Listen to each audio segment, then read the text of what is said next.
Good morning and welcome to Yoga Small Plates. Today, just little bite-sized nourishment. And today I want to talk about nourishing via Nyasa. I'll talk about that in a moment. So yesterday I was talking about prana, tejas, and ojas in the context of benefiting vata, pitta, and kapha, right? So vata gets out of balance, and we start to feel worn out. We start to feel exhausted, worn out. We want to counter that by building prana, right? Prana is that wonderful life force energy composed of the 5 little pranas, right? The apana, prana, apana, samana, udana, and vyana combine to make that prana in the system, the life force energy. When prana is flowing through the system, the worn out vata becomes inspired. And so we want to move from worn out, which is tamasic, to inspired, which is sattvic. And we need a rajasic infusion of prana. So what can we use? How do you use rajas to get to sattva? You use breath. Yeah. Little pauses at the top of the breath. Pause and long exhales, right? So there's a lot of stuff going on about the physiology of breathing, which I don't have time to get into today, but it's fascinating and interesting, and I think we have to spend time understanding the science. And then there are many ways of knowing. Science is one way of knowing. Other ways of knowing are experiential, that direct experience. And so we have that direct experience of the prana. We start to work with the breath. We can move from worn out through the infusion of pranic practices to inspired. And that's what we want from vata. Now let's talk about pitta, right? So pitta, when pitta gets pushed, we get burned out. And so the exhaustion looks like burnout. The vata exhaustion looks like worn out. The pitta exhaustion looks like burnout. Oh my God, I did so much. I was so busy. I was sad. So much going on. Work, and I get fried. So what can we do for pitta? With pitta gets countered by tejas. Tejas is the light of knowledge, the light, the inner light inside of us, that light of the spirit. Right, so tejas, when we fill with tejas, I love the word tejas. It just sounds to me so illuminating. And that's what we do. We move from burned out with the infusion of tejas, through illuminated. So we have to go from the tamasic, which is burned out, through the rajasic, through reading inspiring things, listening to inspiring talks, listening to inspiring music, creating inspiration in our, creating this illuminating aspect of our life, valuing that kind of illumination. So that we're not just running around doing lots of different things, but the things that we choose to do, we choose them with good boundaries. We choose to do things that help us to become illuminated. So vata looks like worn out. The opposite of vata looks like inspired. Pitta looks like burned out. The opposite of pitta looks like illuminated. And then the third piece that drags us down sometimes is kapha. Not as much as vata and pitta for most people, especially in this culture. But the kapha makes us, and by the way, it is pronounced kapha, not kapha. That's more of a Hindi pronunciation. In Sanskrit, you would say kapha. So the kapha becomes, the kapha goes to vegged out, right? Vata goes to worn out, pitta goes to burned out, kapha goes to vegged out. Like, I just don't want to bother. I don't want to do anything. I don't want to clean my house. I just don't want to, I don't want to cook for myself. I'm just vegged out. Netflix is perfect for kapha, veg out, right?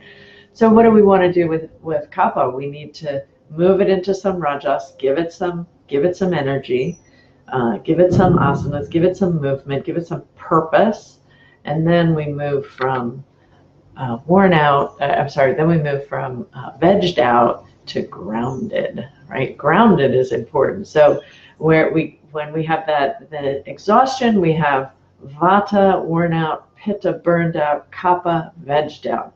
When we flip that around and use, these powerful practices from the tradition, then we have inspired, vata becomes inspired, pitta becomes illuminated, and kapha becomes grounded. And all of those are what we really want to counteract the exhaustion in our culture. And we want more of those depending on our constitution and depending on, how we roll. So I tend to roll on the pitta side of things, like roll, woohoo, lots of things going on, feeling really important and lots of things to do, And what I really need is to have those boundaries and the clarity, the illumination that gives me clarity to say, no, no, no, no, no, this is what I need to do. I can stay focused and use the clarity to move towards illumination as opposed to just scattered, which is vata too. But anyway. Okay, so those are just the theory I wanted to share today. Then practice-wise, I wanted to talk about Nyasa. Nyasa is one of my favorite practices. Nyasa means installing the positive, so bringing something. And the yogis would talk about mantra and deities, installing the energy, the archetypal energy of the deities. Of course, they didn't use the word archetypal, but installing the energy of the deities. If you wanted that sense of clarity, you might use Saraswati, right? That she comes from a place of clarity and illumination, so bringing that into your body. And you actually touch the body. So nyasas might look like this. There's lots of different nyasas. This, by the way, is a nyasa. It comes directly via the trade routes from the tradition, right? The japa, you could say, is kind of nyasa, but you're doing it on an object rather than yourself. But there's many different nyasas. And sometimes nyasa really is more like mudra. So this can be as simple, even though it looks like asana, inhale and exhale. Simple nyasa. I love this nyasa. So asking for what you need and bringing it into your heart. Trusting that you'll be given what you need, bringing that into your heart. These are just examples. My digestion is weak, trusting that I'm giving what I need, bring that into the third chakra, into the belly. Opening to the potential for change and transformation, bringing that into the belly. So there's so many different ways to do it. You can do throat, you can do here, right? You can use the different chakras. You can use different other places, sub-chakras on your body if you like. You can use the tips of the fingers, which are highly innervated. Great place, you've probably seen Satanama, right? That's Nyasa. You're bringing the mantra into the body, shifting the nervous system through this alchemical process, by the way, which science probably cannot measure to the extent that the yogis understood the practice through that epistemology of direct practice as opposed to the epistemology of knowing through science or through, experimental data. In the West, we have such a bias towards science. We have a bias towards science. We have a bias towards the text. We have a bias towards authority. And just know that the ancient people understood that there's lots of ways of knowing, and practice is a very important one. And also logic and using our inference is a very important one. There's many different ways of knowing. Okay, so that's one practice that I love. And I'm going to show you one more practice before I finish. I feel like I've been talking too much today. Oh, we're almost at 9 minutes, so I'll make sure I wrap it up quick. This practice I learned from my wonderful friend, longtime friend, Maria Kirsten, who talks about giving yourself a hug, which is a nyasa, right? Bring compassion into that. And then breathing here into the lower kidney area. So give yourself a hug and breathe into the kidneys. And you can breathe in mantra if you like, positive ideation, or maybe you want to just breathe in this idea of illumination, illuminating my mind, bringing the tejas in, clarity. So many different ways you could work with it. But I hope you like this idea. It's a little bit around and breathing into the back body. I hope you like that and give it a try.